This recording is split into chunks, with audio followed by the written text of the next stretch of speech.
Welcome back to another episode of Excuse My Grandma. It's Kim and my co-host, Grandma Gail. So Grandma Gail's now a TikTok star. I can't believe it. I didn't even know what TikTok was.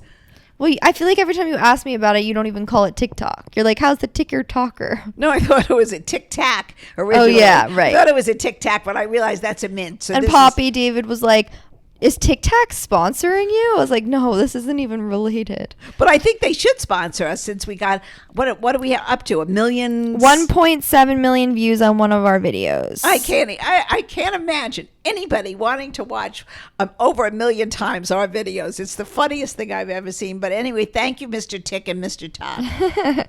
And one of ours also has like over 300,000. I don't know if I told you that. Well, that's not doing well. I know, compared to our 1.7 million.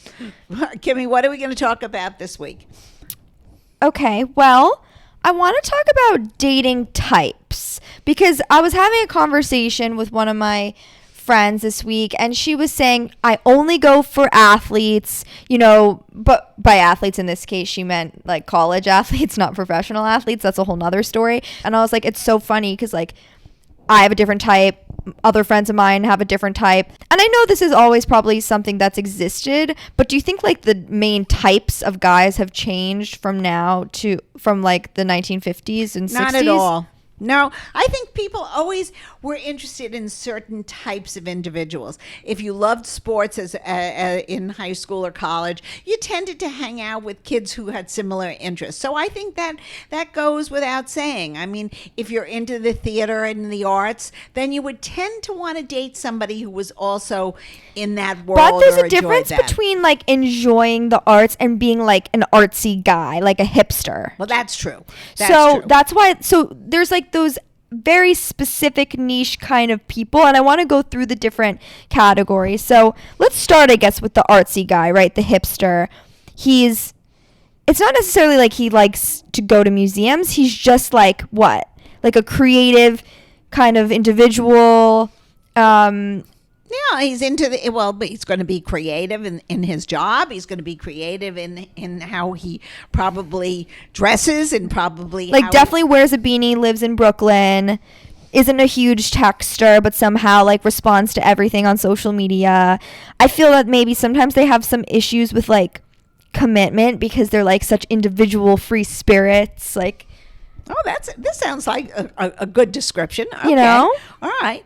Well, I think I would go for the type that's more slow and steady, like a turtle. The Wall Street guy, the banker, somebody who's gets up and goes to work at 7 or 8 o'clock and comes back. So in my world, 5. that's like they live in Murray Hill. Okay. They What happened to the Upper East Side? They don't live up there anymore, I guess. No, eventually. Oh, okay. But we're talking like maybe early 20s. Oh, all right. Banker guy.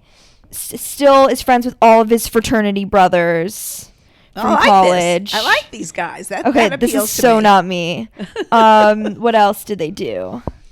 Well, do they only go out with sorority girls, or are they looking for a different type? See, that's what I'm fascinated to see. Which in the types? dating Like now. which types? Well, do you in have other to like words, your own type?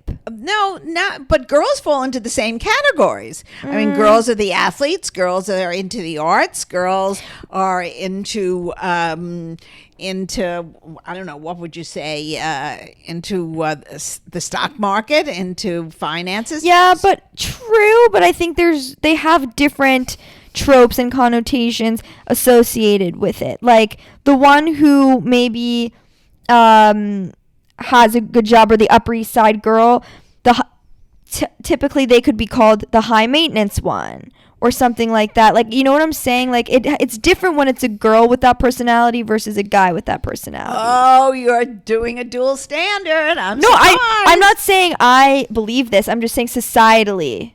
This is what. Oh, really? I don't know. I think those things have fallen by the wayside. I think whatever you think about girls now, you think of the same thing about young men. I don't think it's any different. They're all falling into the same categories. Okay, then riddle me this. I've told you about fuckboys before, right? Like they're the ones they're probably not good for you or your self-esteem, but you think that they're like, just playing around with you. They probably have a lot of girls on the side, pretty like emotionally unavailable, whatever it is. If a girl was like that, we don't call them fuck girls. Well, I think there are probably girls that are just looking to have a good time while they're developing their careers in whatever area they're interested in. And they're doing the same thing. It's not the same term. Let's keep going through the other types. Okay. Well, we've done the athlete. We've done the Wall Street person. Okay, what about the older guy? The older guy. Now, what category is that? If I'm in my 20s, does that mean you're going out with somebody in their 40s? Is it a 20-year difference, a 10-year difference? No, let's give it 10. Oh, say 9+. Okay. All right. Well, I think then that's a different thing.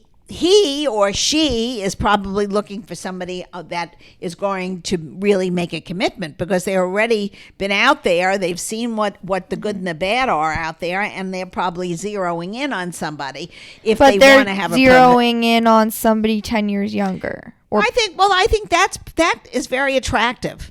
I think from a male perspective, especially, younger women are always more attractive because they're sexy, they're young, they're glamorous, they're not as jaded usually. For a woman to go out with a younger guy, it's very hot. Also, I think that's another, what do they call them, cougars or something? Yeah. I think it works both ways, and it's what you're looking for. I think it's trying to balance out what you're lacking in your life, whether it be youth, whether it be a person who wants to have more of a, what would you call it, steady character, and has already developed their personality and knows where they're going, and you like that balance with yourself. That it can be very attractive. Okay, here's another type though. The perfect guy on paper that you don't have a spark with and you don't know why. Like, the ones who you're like, and he's ready to get married day 2, even though you've been on like one date, and it's like they're perfect in every way for a partner, but you're like, they're not my person. Well, I think sometimes they are your person, but you don't give them a chance. And sometimes they are so overwhelming in their desire to have a relationship that happens quickly that it turns off the other person. Yeah. I think that's a big problem. That's definitely a type though. Like, yeah, I like that type, but I guess, I don't know if you can sometimes trust them. They maybe are too eager, and they're also disregarding all of your flaws, right? In desperation to have a really serious relationship. Sometimes it could be desperate. Sometimes it could really be something that they see something in this person that really sparks their fantasy. I mean, right. It's like you're allowed to have rose-colored glasses to a point. If the other person is like, take your fucking glasses off and you're not doing it, then that's an issue. All right. Okay. Right. Okay. Then there's the last one, guy type I want to do, I guess, is like the show-offy, pretentious, trust fund baby. Well, I never knew any of those because we didn't really. I guess I didn't go out with any of the Rockefellers in the 50s and 60s, so I really don't know any of that. I do know people though now. I guess they're not young now, but now who have that personality. Story. You know that personality. Yeah, type I do is know what I'm that saying. personality, and I'm very wary of that. I like people who, if they do come from comfortable means and they don't have to worry, that they still should have to have some kind of work ethic. Because when is it ever good to date that type? If they don't have a job and they don't have some kind of career path, I don't think it's ever good, because they're going to end up hanging out watching what you do all day long, and that's not a very exciting life unless they have really passion for a charity and they give themselves to their fellow man, which many do. I mean, and that's wonderful. Yes. So I think it's very individual. I don't know too many of them, so I don't think we should dwell on those. Okay, so let's go into the types of girls that people can date. That could be a lot of trust fund girls now. We got to play both sides here on Excuse Me, Grandma. Absolutely. So, like, how about, the bossy one? who's like the dominant one in the relationship. Some men like it. It reminds them of their mothers. Okay, what about like the psycho one who like gets very jealous? Well, you know what? Everybody has a trigger, and that could be scary. They have to have it under control, hopefully. But yeah, if they're good, if they're brilliant at it, I have the most respect for that. Like girls who can flip it. I love like the conniving girl who's like, oh, okay, you're gonna go hang out with your girlfriends, no problem. Like I actually am gonna go hang out with Jim later, and then the guy's like, oh shit. Like, I think you have to use reverse psychology on boys. Like, don't come off as jealous and annoying and like, why are you doing that? No. Like, nobody likes that. But I think when you can like play the game and flip it, you're really like, that's where the psycho becomes like brilliance. Too many games here that are being played, but I guess they are today, since nobody wants to be in a relationship for very long. They seem to want to play these games, which is fine. I mean, everybody has to do what makes them happy today. I don't believe in this, but whatever. What about the girl who's like too nice? I don't think you can ever be too nice, especially if it's well received. What does that mean when someone says they're like too nice? What does that mean? Well, it's like a sugar-coated personality. Everything is wonderful. The sun is always out. But that's not true. It's one thing I think being positive is a great trait, but I think being too nice sometimes, like, why does that come off as fake? Well, it doesn't have to be fake, but some people don't. If it's not appreciated by the partner or by the date, then it's hard for somebody who's too nice to be not too nice or mean. Actually, one of my girlfriends, it's probably the wrong person for her. One of my girlfriends said to me the other day, "Oh, there's this guy. Maybe I would set you up with that I knew from school," and told me the details about him. And I was like, do you think he's too nice for me? But then I was like, why did I say that? I don't know why you said that, because you're always so nice. So I don't know. I'm nice, but I don't know. Too nice. Sometimes I think it just comes off as like they don't have a backbone. Well, I think you're generalizing. I think you're generalizing. I don't think that's necessarily so. But you know what? Nobody wants to be a pushover, or nobody wants to feel that they're always lowering their personality in a relationship for the sake of the other person. Mm-hmm. But it really depends on who you're going out with. If they like to have a nice person around and they treat you the same way with niceness and kindness, then why be mean? I mean, to be mean would be the first reason to eliminate that date. If you had to be nasty and conniving and play tricks to get someone's attention, it's too much effort. Too much effort. I mean, you would spend your life trying to figure out all the different ways to get somebody on board, and it's just not. It ends up not being worth it. It's fatiguing. Everybody is attracted to a different type. The scary thing is when you keep getting attracted to the same type, and they end up in bad relationships. I think that's more important. Mm-hmm. It's not necessarily the type. It's the failings of individuals who are not really good partners. Whether they be not good dates or not good husbands or not good wives. I mean, there is a pattern, but they tend to go for the same types because that's what they expect is good for them. And they don't see if it's destructive or not. Okay, lastly, the girl who is your friend with benefits that it's, she's a great girl, best friend, hangs with the guys, but like it would never be romantic. Well, as long as both people going into the thing say, you know what, we have a friendship, we have sex, we enjoy each other, but that's it. I feel like every romantic comedy ever has proved that like they fall in love. Well, because it's very hard to have sex with people and just say goodnight. A lot of people do it. Well, I guess they do now, and how's it working for them? Well, it's part of like hookup culture nowadays, right. Which, I want to talk about that because there's all these dating scripts. Yeah, what does that mean? So I was looking at a book that Lisa Wade wrote called American Hookup, The New Culture of Sex on Campus.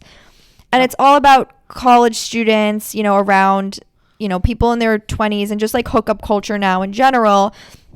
In the book, she interviews college students and finds that hookup culture actually has a very set group of social rules.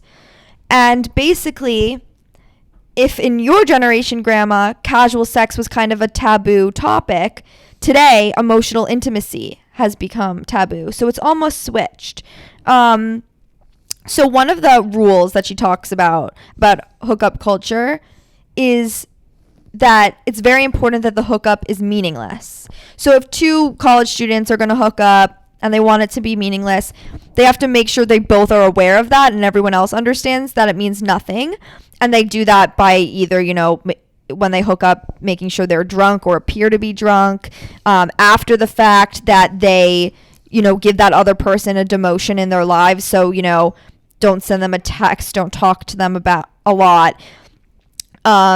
Things like that. And I think that's sort of become the norm. Well, I don't only think it has to do with college students. I think you can apply this same psychology to people in their 20s and 30s now. 100%. I think this is true for us as well. I think it's and it can be also true for people in 60s, 70s, and 80s who don't want to have a real relationship, just want to. But it's not that they don't want to be in a relationship. That's the thing. So that's what I found interesting about this, right? Because it's like, this is the societal hookup culture that our generation is taking part in now. I take part in it because I'm in this generation, but do I want a relationship? Of course. So like, who actually likes being part of this hookup culture?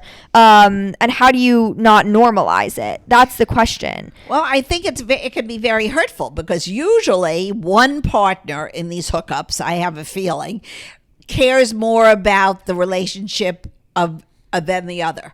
I don't know if it can ever be even-handed, and that's what is worrisome. If the whole thing is just fun and games, and you're having a nice time with somebody, and you end the evening with sex and say goodnight. But I guess no sleepovers. That's for sure in this thing.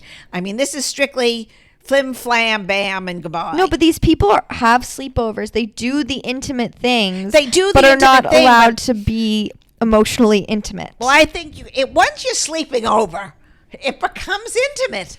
It's too difficult. I think these people, these young kids especially, are not emotionally ready to get up out of bed and go home and not think about it the next day. I don't care who you are. I think it's very difficult unless you're dead drunk and don't care. And then I feel sorry for them. But if they're having sex on a constant basis with the same person and saying it's nothing, I don't believe that. I really don't. I think the human being is just not set up psychologically to let that thing go on. Especially, I feel like, at least for women, I feel that we're faced with two options. One is that we don't participate in this hookup culture, and then that means, we don't have any sexual activity at all, which also means never getting into any sort of romantic relationship eventually. And the other option is going through this period with the person, the hookup period, with hopes of coming out on the other end as that person's girlfriend. Well, and there's that double standard, I think, that we're like sort of seeing because, I think like, in the book, it was sort of talking about that like this hookup culture can be traced back to the sexual revolution and the women's movement, and that they wanted both sexual and, other liberation for women in every way. Like, it should feel liberating, but I think a lot of young women feel actually a bit trapped in this. I honestly, I lived through that sexual revolution, and it worked in many respects. In other words, it unleashed women's power, which we didn't have, and which was a good byproduct. But it caused a great upheaval of the family units because women no longer felt that they had to stay at home and raise a family, that they were entitled to go about their business, and if their partner or their husband didn't like it, then that was the end of that relationship. So it wasn't. This goes back to you can't have it all. So you have to, I think, as a young person in here, 18, 19, 20, 21, 22, those people are just feeling through relationships. They are just seeing what sexual power is. They're seeing how independence is. They're leaving the family nest and going about on their own. And they're really flying a little. I don't see people growing out of this in their mid-20s. Well, I think if they don't grow out of it, then they fail to really seriously connect with somebody, because it has to be more than just a casual sexual fling. It has to be, otherwise then there's no use to having relationships. And maybe that's the case for many people today, that they really don't want to have a steady relationship. They don't want to create a bond where they'll have a family, or they'll move in together and really commit to one another. I think it all hinges on the ability to have a commitment. But I'm telling you that it is not how it is. All right. Okay. I'm not arguing with you. In the book, for example, it says, you tell me if this is wrong, it used to be like around your generation that men would kind of have the power to put women into one of two categories, the good girl or the bad girl. Absolutely. So if women were able to like behave themselves, or, act however, I guess, respectfully, she could probably stay in the good girl camp. But today, men have a power to put women into one of these groups, of course, but they basically put all women into the bad girl group, or all the women that they're hooking up with. And then they have the power at some point to decide, okay, I've been hooking up with you for a while. Now I'm going to decide that I like you. Now I'm going to treat you with respect as an equal. And if a woman wants a relationship where at some point she'll be treated with respect and as an equal, then she has to go through that whole period where she's not those things. I think if anybody goes out with somebody, I don't care what age you are, and your partner does not respect you emotionally and physically, you should get out. I don't care how old you are. I don't care where you're coming from. If you don't respect your person you're having anything with, whether it be a cup of coffee, if it's a power trip, or if it's some kind of perverted sexual trip that you're having on your own, if it isn't reciprocated and if it isn't respected between the two people, then it has to end. As Wade writes in the book, she says, hookup culture demands carelessness, rewards callousness, and punishes kindness. Both men and women are free to have sex, but neither is entirely free to love. So she's not, so this author is telling you basically this whole culture is destructive of relationships. How do we show that like caring is cool? I think that's taught from an early age. But it's too late for us, isn't it? Well, I don't know. I always was raised that you care about the person you're with. Mm-hmm. And I think that has never changed. I don't think I would ever want to be in a relationship that I wasn't kind to the other person. We're talking about a culture where they're not dating. They're not dating. I don't know what they are. Like, I have friends right there. They're exclusive, but they're not boyfriend, girlfriend. Well, that I don't understand. If you're exclusive, then you're a boyfriend, girlfriend. I don't know how you divide that up into two different categories. If you're exclusive, you don't date anybody else, right? It's confusing because, like, I guess exclusive, maybe it means sexually exclusive, but it doesn't really make sense because, like, how are you emotionally available? Like, so you're going on dates with other people, but then when you get to a certain point, you're going to be like, can't have sex, I'm exclusive with someone else. Like, it doesn't even make sense. No, it doesn't even make sense. If you're exclusive, you're boyfriend and girlfriend. But you're not. Like, people wouldn't be like, this is my girlfriend, Sarah. They wouldn't say it if they were. They're not going to say, this is my exclusive. Well, right. They don't say anything. They say, this is Sarah, this is my friend, or whatever it is. It's strange. It's like, if you're gonna, I think you gotta. I think your young people today have got to figure out somewhere along the line they've got to either be with one person and say this is good, let's continue, or let's go out with a bunch of people and not make a commitment. I mean, you can't have it both ways. You can't say that I'm in a relationship, but I'm going to go out with somebody else too. I think some of these people are just plain confused. Yes. I think the word is confusion in dating. They're not quite sure. Sure of what? They're not sure of what they want to be. They're not sure if they want to be monogamous or if they want to just play the field. And until they But if you like somebody, why would you not just be like, okay, let's go? Oh, I know why. There's lots of factors. What would be a factor? I mean, everyone's different, but let's say it's like your parents just got divorced and you're just not like there. Well, they're not in a place where they can have a relationship. So there's things like that, right? Let's say it's like of course. you just started a new job in Texas and you like are putting, you don't have time to like go out and meet people and get there. Like I think there are reasons. Oh, there are reasons, but a lot of it is excuses too. Yeah. Because you know what? People need companionship. Now, everybody needs it at a different level. Some people are loners. Some people like to be gregarious with other people and crowds, and that's very individual. But if somebody likes somebody, you could make a million excuses. There's always going to be a job. There's always going to be a family crisis. If you tend to like somebody, that is surmountable.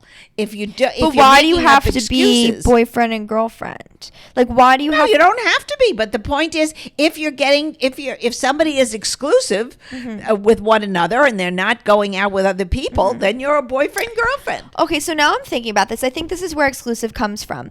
When let's say the two people move at different paces.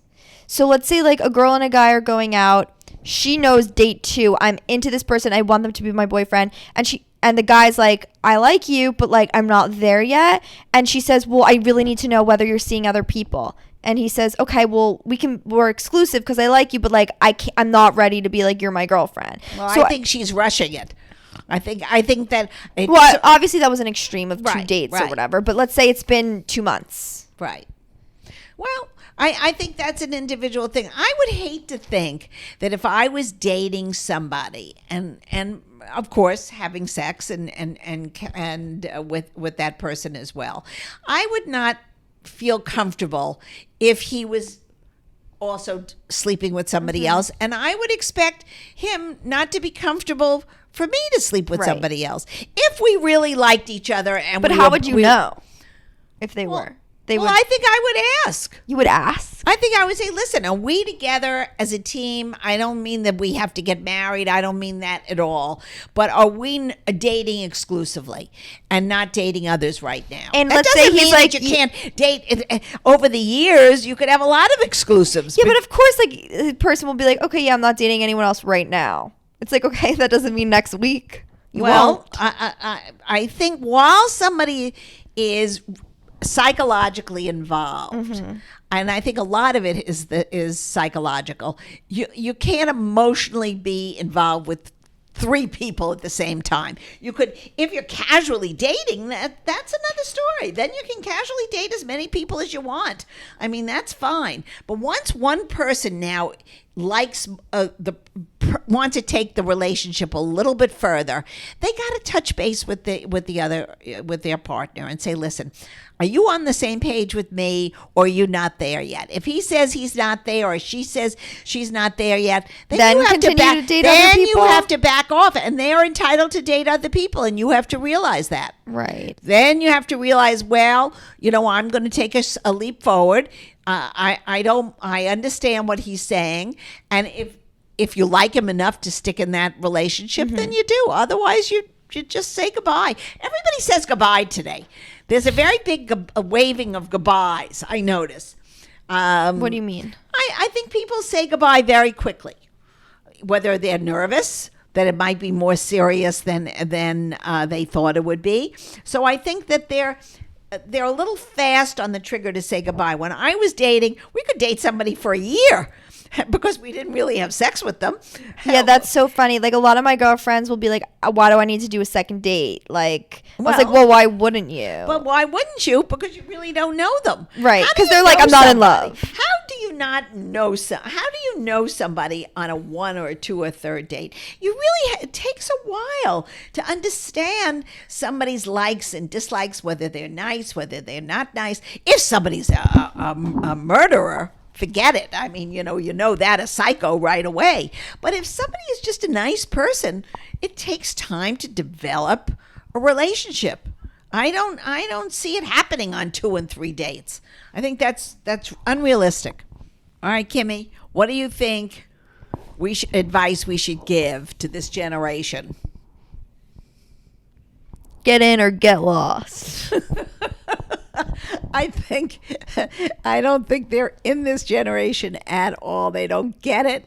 And I think they're wandering around like in the desert looking for some kind of panacea that they're never going to find. And I wish them well.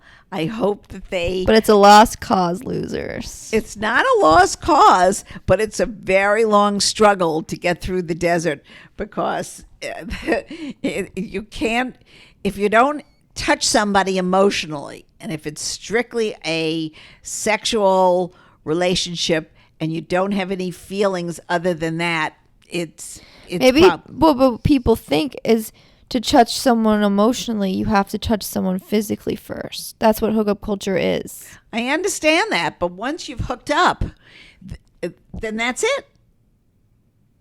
You could just hook up with a million different people, and then you'll end up having no relationship with anybody, if that's the lesson to be learned from that, because it's really just gratification. It's the most narcissist kind of philosophy I ever heard. It's really not of any nothing more than just it also it doesn't make you special or mean that they are into you, because guys would really hook up with like anything. Yeah, so would some women.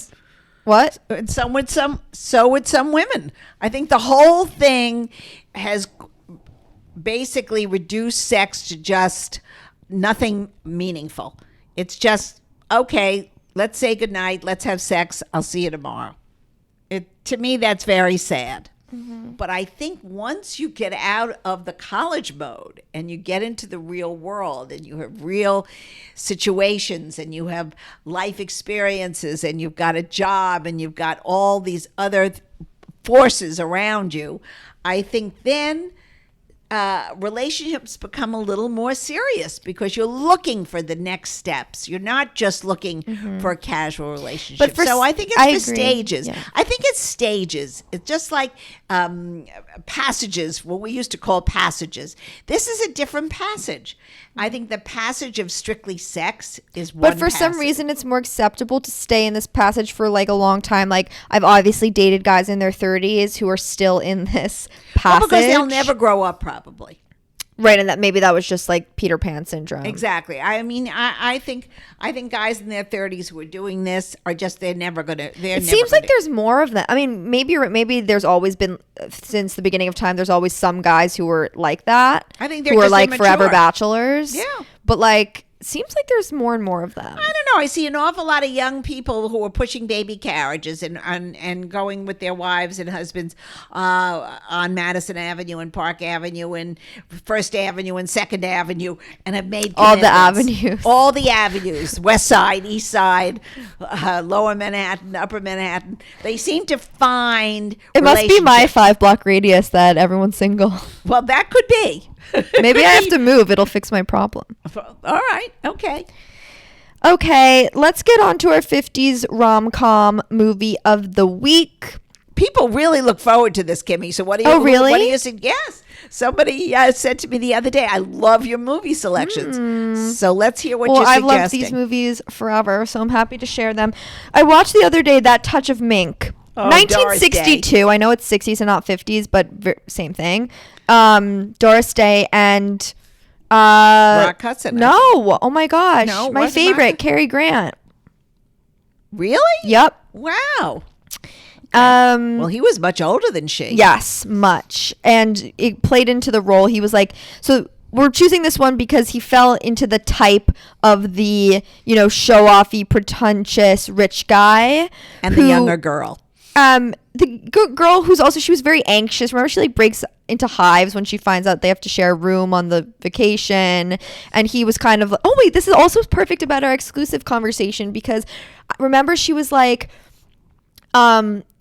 he was like, will you come to, I think it was Italy. I forgot where they went on vacation. Will you come with me? And she said, are you asking me to marry you? And he said, no, I'm just asking you to come on vacation. Yeah, but that was very, very much the time. Nobody would go away with somebody unless they were engaged or getting married. So, right, but it's the same thing now, where it's like the same theme of, oh, you're asking me to like do these things with you? Does that mean we're boyfriend and girlfriend? No, it doesn't. Well, if it doesn't, I wouldn't go on the vacation. Well, she went. It's a good movie, though. Yes. And the clothes are beautiful. Doris Day always had the most fabulous outfits. And she's so likable because she wasn't like intimidating. She was the girl next door. That was her role. Mm-hmm. That's how she played it. So that's called That Touch of Mink for people who want to watch it. Okay, enjoy, everybody. And that's another great week of Excuse My Grandma. Well, I think I'm learning things, but I'm not so sure I'm so happy learning what I've been hearing this week. But everybody, take care, and we'll see you next time. And follow us on Instagram at Excuse My Grandma and on TikTok at Excuse My Grandma. And DM us any of your questions that you might have for us to answer on next week's episode. Have a great week.